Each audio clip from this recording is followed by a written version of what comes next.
Okay, in this lesson we're going to review fractions.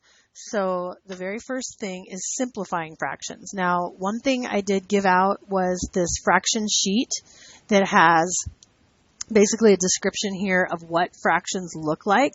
So you can think about one whole, and then if we cut it in half, we literally divide in half, because I was talking about how this divide sign is a little tiny mini fraction. So when you take one whole and you divide it into two, that's where you get the 1/2, right? And when you have one whole divided by, there's the divide symbol, is a little mini fraction, divided by 3, you get 3 parts. One whole divided by 4, divided by 5, divided by 6. And as you keep dividing, your pieces are getting smaller. Okay? So actually, when the numerator is big, the fraction is actually really small, because we took one whole candy bar and we divided it among 12 people. Okay? And that's why we get 1/12. So when we reduce fractions, we're actually looking for what number would go evenly into the numerator and denominator. So a fraction in simplest terms, I should say, is when the numerator and denominator have a common factor of 1, meaning that they don't have really anything bigger than 1 that divides into them. So if we look at 18 and 45, we want to think about, is there a number that can divide evenly? And another resource that will be good for you is the video that I have on YouTube called Divisibility Rules. So it turns out if you add the digits 1 and 8, you get 9. If you add the digits 4 and 5, you get 9. That means actually that 9 goes into them, because all multiples of 9 the digits add to 9, or they add to a multiple of 9. Okay, so here 9 goes into both. So if I divide the numerator by 9, and if I divide the denominator by 9, I'm not changing the value, because I'm dividing them basically by 1, because 9 divided by 9, 9/9 is 1. So 9 goes into 18 2 times. How many times does 9 go into 45? Yes, 5. And then we look at 2/5 and we say, could we reduce that further? The way, I have some other videos on how you might use the fraction strips. You might color them different colors, each row, and then you might cut the row. But another way to kind of see this is, and we'll get to this when we add fractions, but if you were to block off halfway, right here, you're noticing that 1/2 is equivalent to 2/4, which is equivalent to 3/6, which is equivalent to 4/8. You see how that's 1, 2, 3, 4, right? Which is equivalent to how many tenths? 5/10, good. And equivalent to how many 12ths? 6/12, yes. And so these are all what we would consider in the 1/2 fraction family. Okay, so let's move this out of the way. The easiest thing to do with fractions is to multiply. And it works similar to here when we're dividing. We're dividing the numerator and denominator by the same thing. We can reduce fractions. That's simplifying. For multiplying fractions, we would multiply the numerator and the denominator. And so we just multiply across. And that's really great, because we don't have to have a common denominator. Actually, when you multiply fractions, they change sizes. Like if you multiply something by half, you're changing the size of that piece, right? So here we could multiply across. This is one way. So if I multiply across, I get 15 over 24. But then we have to reduce, right? We have to figure out what goes into 15 and what goes into 24 evenly. And can you think of what might go into both? Yeah, it's 3. And 3 goes in. So if I divide this by 3 and I divide this by 3, that's simplifying. I get 5/8. Another way of doing this is called cross cancel. So if I look across and I see that something goes into both numbers, then I can say, well, 3 goes in here 1 time, 3 goes in here 2 times, that's what we call cross cancel. 1 times 5 gives me 5. See how I skipped the step of having to reduce? 2 times 4 gives me 8, and then my answer is fully simplified. That's when we cross cancel. Okay, for dividing fractions, you're going to invert, and that's actually taking the reciprocal of the second fraction, and then multiply fractions. Maybe it would be helpful if I describe why this is, okay? So I can give you an example. Let's imagine for a minute that you're going to take 8 and you're going to divide it by 2. What is 8 divided by 2? 4, exactly. What is 8 times 1/2? Or half of 8? Half of 8 is also 4. Half, right? Half of 8. If you were to take half of 8. And that's, you see that? That's the reciprocal right there. So instead of dividing by 2, multiplying by 1/2 is the exact same thing. Whenever you multiply by half, you're just taking half of something, the same thing as dividing by 2.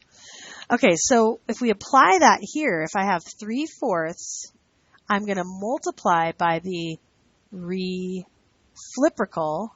I always say that because it's really the reciprocal, but it's just a funny way of remembering that it's the reciprocal. Okay, and the reciprocal of 5/6 is 6/5 because we flip it. Okay, and that's also called the multiplicative inverse. Now I would look and see 3 and 5. Can I cross cancel 3 and 5? No, because there's no number that goes into 3 and 5. Is there a number that goes evenly into 4 and 6? 2, exactly. 2 goes into 4 twice. 2 goes into 6 3 times. If I cross cancel, then when I multiply across, 3 times 3 is 9. 2 times 5 is 10. My answer will be fully reduced. Anytime you cross cancel with fractions, you get a reduced fraction. Okay, now the trickier part is to add and subtract fractions, and that's part of the reason why I like to use this chart, okay? And I refer back to it a lot. The whole reason why you need a common denominator to add fractions is the problem is here, if I want to add 1/2 and 1/3, they're actually different sizes. The fact that the denominator is different tells me that I divided up 1 2 times to get 1/2. I divided up 1 3 times to get 1/3. So I actually have different size fractions. So we need to find a common denominator, a number that 2 and 3 both go into. If we line up 1/2, well, can you think of a number that both 2 and 3 divide into? We call that the least common multiple. The least common multiple of 2 and 3 is going to be 6 actually, because 2 times 3, you can always do 2 times 3. So notice here, this is 1/2. If I line up 1/2 with 6's, how many 6's are equal, or 6ths, I should say, are equal to 1/2? Yes, so 1/2 is equal to 3/6. The way we did that is we multiplied by 3 over 3, which is the same thing as 1 whole. Anytime you multiply by 1, you don't change the value. If I line up the 1/3 with the 6, how many 6's equal to 1/3? 1/3 is equal to 2, 6. And I can multiply by 2 over 2. 2 times 3 gives me 6. 2 times 1 gives me 2. If I add the two fractions together, 3/6, which was the same thing as 1/2, and 2/6, which is the same thing as 1/3, how many would I have? If I have 1, 2, 3, 4, 5, that's going to be the same thing. And if you line it up, it's kind of hard to see right here, but if you line up this and then you move the 1/3 over, you're going to see that it's going to line up perfectly with 1, 2, 3, 4, 5, 6. You can kind of see that now, right? Why it's important. Yeah. The common denominator. So for adding fractions, you always have to find a common denominator.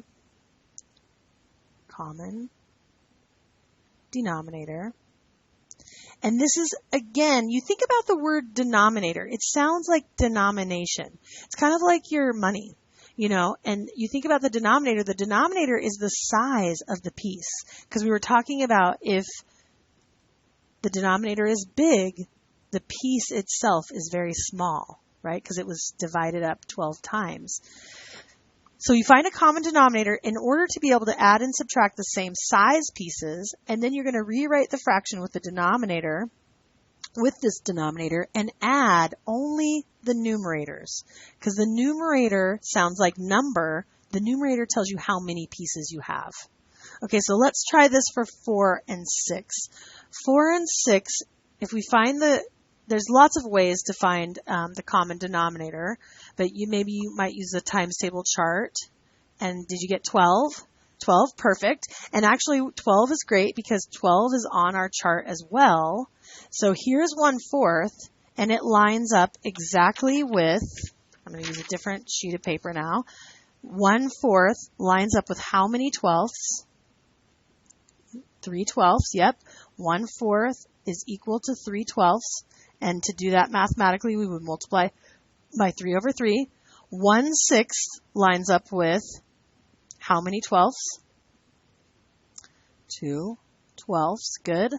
And actually, I don't even think that was the problem. It was 3/4, but we get the idea. So we could multiply this one by, we're going to get to 12, so we're going to multiply by 3/3. So we get 9 twelfths plus, here on this side, we're going to multiply by 2/2, and what do we get? 10 twelfths, good. And then, when we add these, what would we get? Very good, 19 twelfths. And you could make that into a mixed number. It's how many times does 12 go into 19? 1 time, with a remainder of 7. And we always keep the same size, 7/12. That's how we make it into a mixed number. I'm okay with improper fractions as long as they're reduced. And that means basically simplified, right? Just like we were talking about before. Now, subtraction works the exact the same way. You're also going to find a common denominator. And then you're going to subtract the numerators. And so we already know these fractions. We already found the equivalent fractions. 9 twelfths is an equivalent fraction to 3/4. And then minus 10 twelfths, which is the equivalent fraction of 5/6, so that you have a common denominator. When we subtract, we'd have 9 minus 10. Now, if you had $9 and you subtracted 10 from your bank account, you would owe 1. Yes, you'd have negative 1/12. Very good. Okay. That's our little review of fractions. Any questions?